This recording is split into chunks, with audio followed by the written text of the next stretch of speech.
One of the things that I do with my LSAT students that's a little bit different is I have my students write out their own explanations for any questions they get wrong or have difficulty with. And sometimes a student will attempt to explain that an answer choice is wrong because it's outside the scope.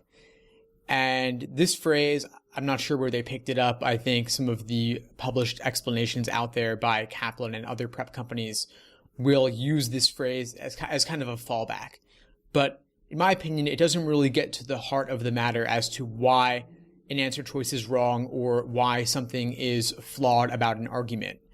There are a million different ways that something could be outside the scope. And maybe it's beyond the degree of certainty that was discussed in the argument or supported by the argument, or it's outside of the category of things that was being discussed within the argument.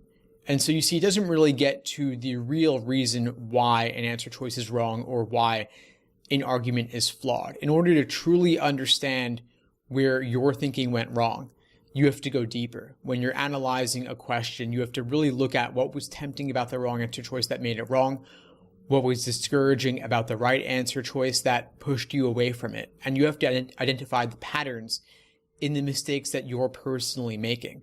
But if you just label everything as out of scope, you're not really going to understand specifically what's giving you trouble. So I encourage you to go into more depth with this.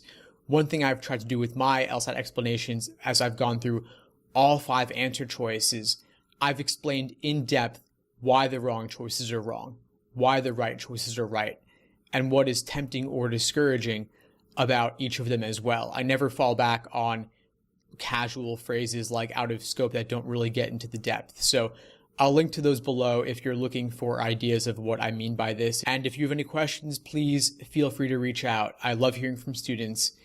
And in the meantime, I wish you all the best. Take care.